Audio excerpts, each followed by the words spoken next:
स्वागत है दोस्तों। हिंदी साहित्य के चुनिंदा प्रश्नों की दूसरी श्रृंखला में आज हम सभी तार सप्तक के कवियों के बारे में जानेंगे। तार सप्तक का जो प्रकाशन अज्ञे जी ने संपादन किया वो कितने भागों में किया, कौन कौन से कवि किस सप्तक में शामिल हैं, उन सारे तथ्यों के बारे में हम इस वीडियो में बात करेंगे जो परीक्षाओं के लिए बहुत उपयोगी होंगे। तो चैनल को सब्सक्राइब कर लीजिएगा और वीडियो को लाइक कर दीजिएगा। शुरुआत करते हैं। पहला प्रश्न है, निम्नलिखित में से कौन तार सप्तक का कवि नहीं है? अब इस प्रश्न के सामने आते ही आपको ध्यान देना है कि तार सप्तक पूछ रहा है या दूसरा सप्तक, तीसरा सप्तक, चौथा सप्तक, क्योंकि पहले सप्तक को तार सप्तक कहा जाता है। कहीं पहला सप्तक नाम से नहीं आता है। जहाँ भी तार सप्तक लिखा होगा आपको खुद से समझना होगा कि यह पहले सप्तक की बात है जो सन 1943 ईस्वी में अज्ञे जी ने संपादित किया।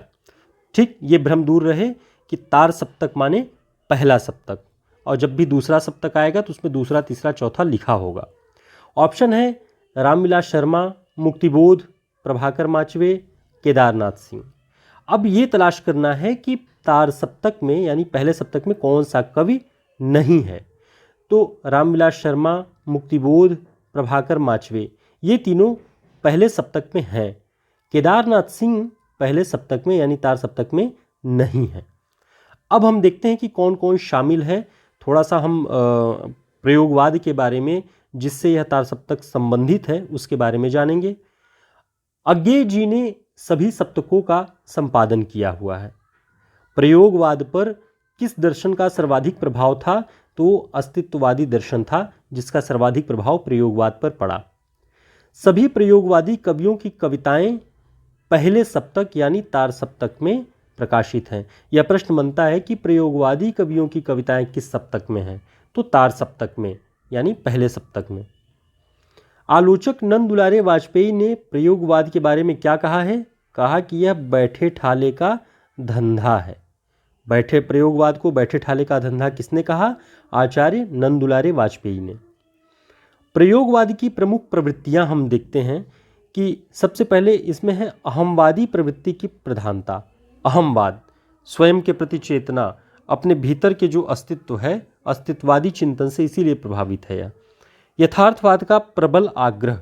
अब तक जो कविताओं में रोमांटिसिज्म चल रहा था, छायावाद में स्वच्छंदतावाद की जो प्रवृत्ति थी, उसके विपरीत इसमें यथार्थवाद का आग्रह आपको यथा तथ्य, जो जैसी दुनिया है वैसे ही सत्य का उद्घाटन इसमें आपको दिखाई देगा। दूसरी इसमें जो है निराशावाद की भी प्रवृत्ति दिखाई देती है। बौद्धिकता की प्रचुरता है। भावों से नहीं, बौद्धिकता से कविता में काम लिया जाने लगा। उपमानों की नवीनता, जो प्रयोगवाद की प्रमुख विशेषता है वह है उपमानों की नवीनता। नवीन उपमान प्रयोग किए जाने लगे।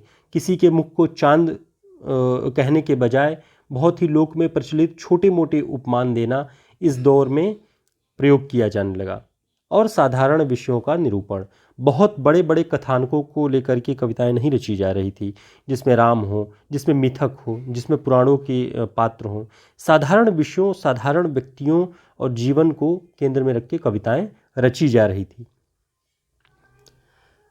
अब ऊपर जो बात हमने कही उसकी बात इसमें फिर से है, आपको ध्यान हो जाए इसलिए हमने इसमें नोट कर दिया है कि तार सप्तक का आशय है पहला सप्तक। इसका समय 1943 ईस्वी है। इस पहले सप्तक में शामिल कवियों को राहों का अन्वेषी अज्ञे जी ने कहा है। तो अज्ञे जी ने प्रयोगवादी कवियों को क्या कहा है? राहों का अन्वेषी।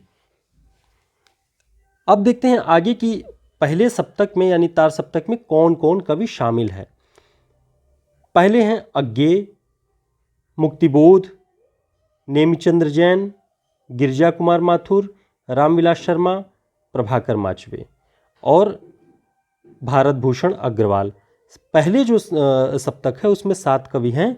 आप देख रहे हैं अज्ञे, मुक्तिबोध, नेमिचंद्र जैन, गिरिजा कुमार माथुर, रामविलास शर्मा, प्रभाकर माचवे और भारत भूषण अग्रवाल। ठीक, अब इसमें हम प्रमुख जो अज्ञे की रचनाएं हैं, आंगन के पार द्वार, कितनी नामों में कितनी बार, मुक्तिबोध की 2 संग्रह, चांद का मुंह टेढ़ा है, भूर भूर खाक धूल, ये मुक्तिबोध के काव्य संग्रह हैं। साथ साथ में आप रचनाएं भी नोट करते रहिएगा। अब इन सप्तक के कवियों का नाम कैसे याद हो, तो इसका एक सूत्र है अमुने गिरा प्रभा। ठीक, अमुने गिरा प्रभा। अ से अज्ञेय, मु से मुक्तिबोध, ने से नेमिचंद्र जैन, गी से गिरजा कुमार माथुर, रा से रामविलास शर्मा, प्र से प्रभाकर माचवे और भा से भारत भूषण अग्रवाल। अमुने गिरा प्रभा अगर आप याद कर लेंगे तो तार सप्तक के कवियों का नाम आप बता सकेंगे। देखते हैं दूसरा सप्तक का प्रकाशन कब हुआ। दूसरा सप्तक का प्रकाशन 1951 में हुआ। पहला था 1943 में, दूसरा 1951 में। और इनके कवियों का नाम याद करने का जो सूत्र है, ताकि आपके लिए आसान हो जाए, वह है शह भर शनघ। शह भर शनघ। अब इसके अनुसार देखिए तो श से शमशेर बहादुर सिंह, ह से हरिनारायण व्यास, भ से भवानी प्रसाद मिश्र, र से रघुवीर सहाय, श से शकुंतला माथुर और न से नरेश मेहता और ध से धर्मवीर भारती। तो आप ये शनध है, आप इसको ध्यान रखिएगा, धर्मवीर भारती। अब इनकी रचनाओं का भी आप देख लीजिए ताकि आपको इनके नाम के साथ दो दो रचनाएं भी याद रहें जो कि उपयोगी हो सकती हैं। शमशेर बहादुर सिंह जी की जो प्रसिद्ध कविता संग्रह है लंबी कविताओं का, अमन का राग, एक पीली शाम, समय साम्यवादी, ये तीनों काव्य संग्रह शमशेर बहादुर सिंह के हैं।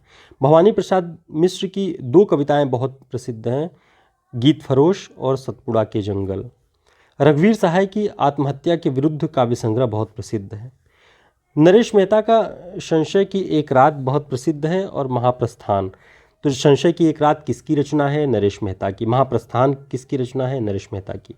धर्मवीर भारती का आप लोग जानते होंगे अंधायुग काव्य नाटक बहुत प्रसिद्ध है जो 1955 ईस्वी में प्रकाशित हुआ, और ठंडा लोहा। ठीक, ये दूसरे सप्तक तक की बात हुई। तीसरा सप्तक किस सन में आया? तीसरे सप्तक का प्रकाशन 1959 ईस्वी में हुआ, 59 में। और इसका जो सूत्र है अगर आप याद कर लेंगे तीसरे सप्तक के कवियों का, वो हो जाएगा केकुकी विप्र सम। केकुकी विप्र सम। के से केदारनाथ सिंह, कु से कुंवर नारायण, की से कीर्ति चौधरी, विजय देव नारायण वी से, प्र से प्रयाग नारायण त्रिपाठी, स से सर्वेश्वर दयाल सक्सेना, म से मदन वात्स्यायन। अब इसमें देखिए कुंवर नारायण की बहुत प्रसिद्ध जो कविता है वो आत्मजयी है। विजय देव नारायण शाही की केवल 3 ही संग्रह प्रसिद्ध हैं, साखी, मछली घर, संवाद तुमसे। तो इन्हें भी आप साथ साथ में याद रखिएगा ताकि कुछ प्लस पॉइंट में आपके पास चीज़ें मिलती रहें। तो सप्तक के कवियों के साथ उनकी कुछ कुछ रचनाओं को भी आप ध्यान रखिएगा। ये हुई तीसरे सप्तक की बात। चौथे सप्तक का जो सूत्र है, यह पहले तो ध्यान रखिए कि 1979 ईस्वी में 1979 में इसका प्रकाशन हुआ, और सूत्र है श्री अरा सुरा स्वन। श्री से श्रीराम वर्मा, अ से अवधेश कुमार, रा से राम कुमार कुंभज, सु से सुमन राजे।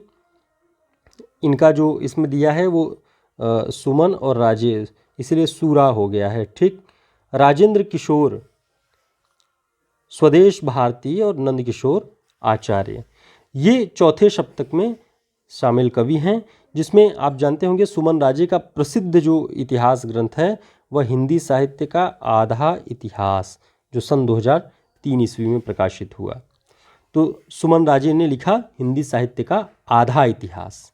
दूसरा इतिहास बच्चन सिंह ने लिखा है, आधा इतिहास सुमन राजे ने लिखा हुआ है।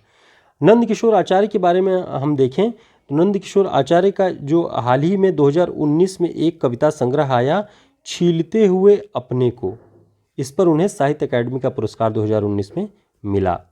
तो ये भी आप ध्यान रखिए कि चौथे सप्तक के किस कवि को साहित्य अकादमी का पुरस्कार मिला 2019 में। तो उनकी रचना छीलते हुए अपने को 2019 में साहित्य अकादमी का पुरस्कार। तो आप इन्हें भी याद रखिएगा, ये बहुत ही महत्वपूर्ण तथ्य हैं। तो उम्मीद है आपको ये चारों सप्तक के तथ्य समझ में आए होंगे। उनके कवियों के नाम भी आपको याद होने के सूत्र साथ में दिए हुए हैं, और ये सूत्र बहुत प्रचलित सूत्र हैं जो कि लगभग हर टीचर आपको ये बताएगा। और बहुत आसान भी है इससे आपको याद करना। इन 4 सूत्रों को याद रखिए और उनके रचनाकारों के नाम भी याद हो जाएंगे आपको, और कुछ कुछ यहाँ पर रचनाओं के नाम भी हमने दिए हुए हैं ताकि आपके लिए आसान हो जाए कुछ कुछ रचनाओं को याद करना। तो ये बहुत ही महत्वपूर्ण है। तार सप्तक से और सप्तकों से प्रश्न आते ही आते हैं परीक्षाओं में। इस दृष्टि से आप इन्हें ज़रूर तैयार कर लीजिए और ज़रूर इन सूत्रों को एक जगह कहीं नोट कर लीजिएगा। मिलते हैं फिर इन्हीं कवियों के रचनाओं के साथ एक नए वीडियो में। तब तक के लिए बहुत धन्यवाद, ढेर सारी शुभकामनाएं।